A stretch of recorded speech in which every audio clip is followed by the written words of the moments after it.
Welcome back to episode 2 of What's Up, Girl? We're here with Ora Tanner, who is a CEO, founder, and AI educator. I mean, how much cooler can you be? I don't know, but I'm glad to be here. I'm just going to jump right into the interview, and I know that you have kind of this crazy backstory. You switched around a lot, and I know that that's kind of a strong point for you. So why don't you tell me a little bit about kind of where you started and pretty much every step along the way, which I know there were quite a few really cool stuff that you've done in your career. Yeah, so I started off actually in high school. I wanted to be an aerospace engineer, I wanted to be an astronaut. But then once I started looking into it and the classes you had to take, it looked really boring. And so I did end up getting a bachelor's and a master's in physics and ended up becoming a nuclear physicist. I did brain cancer and breast cancer research at Moffitt Cancer Center, and then got married, got pregnant, and I like to joke because I didn't want to have a teenage mutant ninja turtle. I had to find something else to do instead of working with radioactive materials. So I, of course, became a preschool teacher. I've taught at every level of education. And then in between there, I just had some different internships. So I had one at MIT, and actually, I was working on AI, but didn't know it. They were calling it learning algorithms. And when I was teaching 8th grade, I got really excited about my students who are all like 96% were black. They said they were low level, but I disagree. So I went back to get my PhD, but during my PhD, became a education video game designer, so that was cool. And just became an academic researcher in video games and how to use it, teach science more effectively. Also during my PhD, I had a fellowship out in Silicon Valley, and that's where I got into AI. And so that's how I came to do what I'm doing now, which I have my own business called Black Unicorn Education, where we make tech make sense by any creative means necessary. Do you have a favorite age group or subject that you've ever taught? My favorite was 8th grade. That was really challenging, and the students had just been told their whole lives, like, you can't do science. And they had gotten F's and D's, before then, so they actually hated science. So for me to kind of introduce it to them and then to see kids turn that around, that was probably the most rewarding for kids. Historically, this is not for me. And I actually remember doing, you've probably done it as well, there's an activity called Who is a Scientist? And you just give the kids paper and markers, whatever, and have them draw the scientist, and it always ends up looking like Albert Einstein, the crazy hair and but then I had them draw themselves, like, you are the scientist. And so all the years I did that, they always did the same thing. But then at the end of the year, it was very different. How do you go about breaking a kid out of that shell of, like, I don't belong in science, like, I'm just failing at this, like, this is not for me, and turning that into, no, you actually can be the scientist, and getting them to believe that? So I taught them you're already doing science on a daily basis, you just didn't know it. So a lot of the girls, probably like 99%, wanted to, what do you want to do when you grow up? They wanted to work in a hair salon and be a hairstylist. So I brought in my stylist, and she showed, like, hey, when you're dyeing hair, and I explained the chemical reactions, or you're giving someone a relaxer. So I showed them the science and what they wanted to do. All the guys wanted to play football or basketball or go to the NBA, NFL. A lot of science involved in sport. Yeah, so we're out on the field, projectile motion, speed, distance, acceleration, calculating all that, force. So I taught them based on what they were interested in and what they were already doing. Yeah, that's awesome. I mean, I know it was so hard for so many students who ended up getting kind of pushed out of STEM because they wanted this practical application, and all they got was this theoretical. Yes. And it makes it so hard to actually imagine yourself in a situation where you're doing science, where you're being an engineer, where you're, actually using math and technology. And we hear constantly, like, everyone wants to be a professional gamer, but nobody bridges that gap between you could be a professional gamer, you can code your own games. You can, like, there's so much that has to go into building the video game, designing the video game, storyboarding the video game, to make that video game playable. And so students really don't connect these things. So I think it's great that you truly did go and bring all of that practical applicability into the classroom and showed students, you want to know what you do in the real life with this? Right here you go. this is how you play football. This is what you have to know to be a good quarterback, or this is what you need to know to be a hairstylist. So that's great. And I was going to say, you bring up a good point with the video games. I think just, one, they aren't really teaching, they might be doing it more so, but just career exploration. Yeah. And even with video games, there's hundreds of jobs associated with that.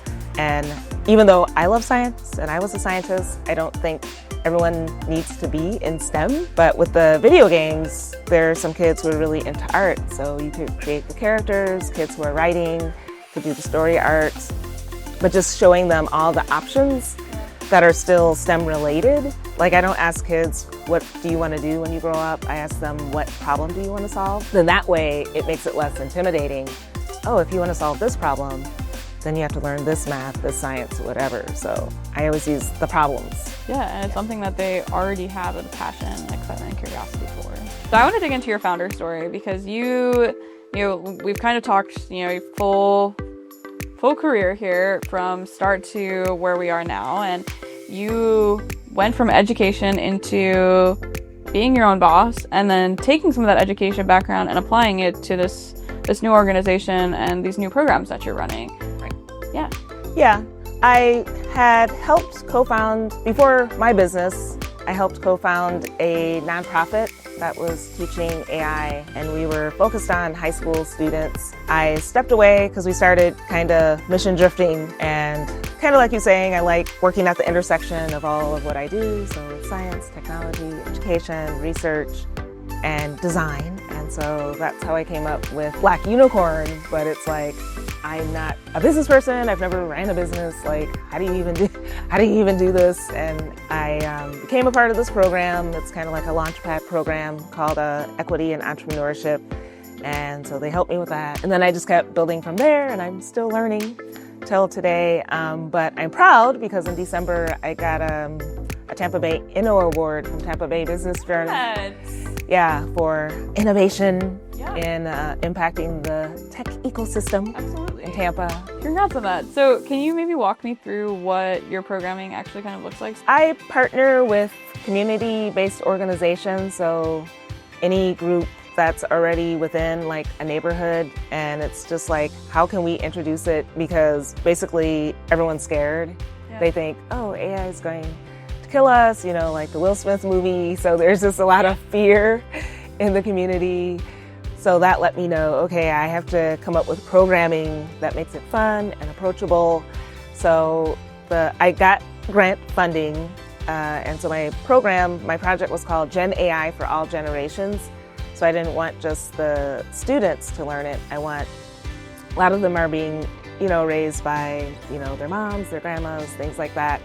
So what's something that all of them can do? So I did 3 activities. One was Gen AI Family Fun Night.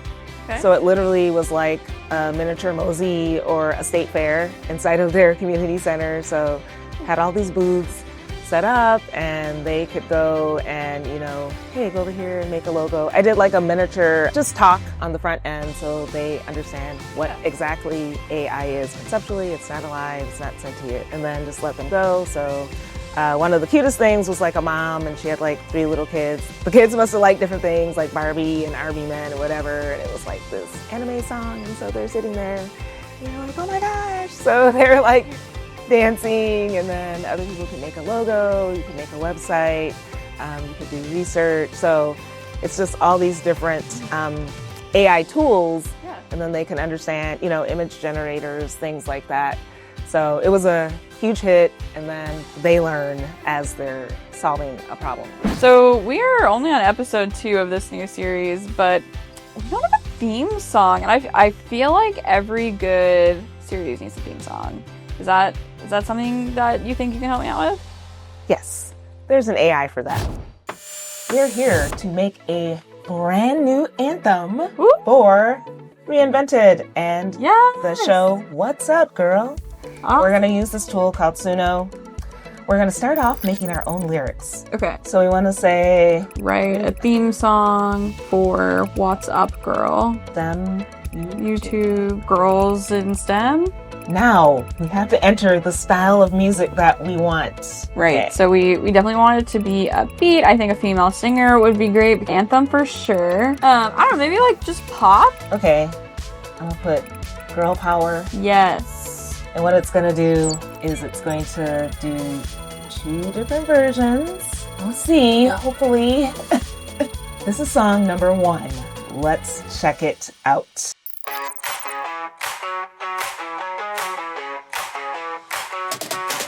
Lights are on the stage, you said. Science dreams That's a you bop. ain't seen yet. Let's see this one.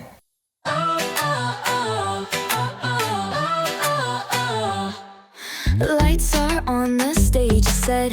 Science dreams you ain't seen yet. What just happened, how the AI was able to make the song in like seconds, is that it's been trained on massive amounts of data, which could include anything from lyrics from pretty much all the songs on the internet. It's kind of like ChatGPT or one of the other text generators. You tell it, I want a song that's about this thing. Yeah. So it has learned, I say in air quotes, what those things mean. And because it's been trained on songs, it kind of understands, you have a verse, you have a chorus, you have a bridge. So it's able to predict what a song that has all those attributes sounds like. And so then it puts it together, and sometimes it gets it totally wrong and it goes way off.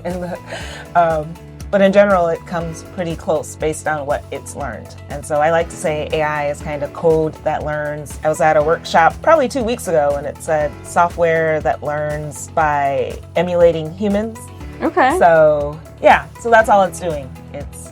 It doesn't understand what we put in there, but based on the words, this is a text to music generator. And then if it's not quite right, we can go in, tweak the words until we get it how we want. Now we have a couple of different options. What do we do next? You can either edit it, but I normally just download it as MP3 audio, and then I can include it in a presentation I'm giving, or normally I send it to the people. Like, you can make this MP3 available in the description for the YouTube, Yeah. or you can use it for anything. All right, and what do we think? I like the first one better. Lights are on the stage, you said. Science dreams you ain't seen yet. This is the first one, right? Yeah. Yeah. Engineering dreams in motion. Stuck in my head. Yeah, it's like, you can like go to a rave with this song. Yeah. Tech queens ready for the crown. Coding past Especially the chorus. Yes. STEM queens, tech The STEM. chorus slaps. What's up, girl? Let's change the world.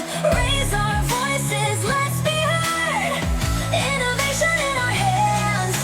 STEM queens take a stand. I think we officially have an anthem. Yes. Yeah. Woo. What's up, girl? Anthem. Heck yeah. Now you can go ahead and use the same software, and we're gonna make sure we get a link of this, so you know how to access it online for yourself and make your very own anthem. Ora, thank you so much for being here and for helping us create this awesome new theme song and make a little bit of music. I am so excited to let you all kind of give it a try for yourselves. But until then, please like, comment, subscribe, and stay tuned for the next episode of What's Up, Girl?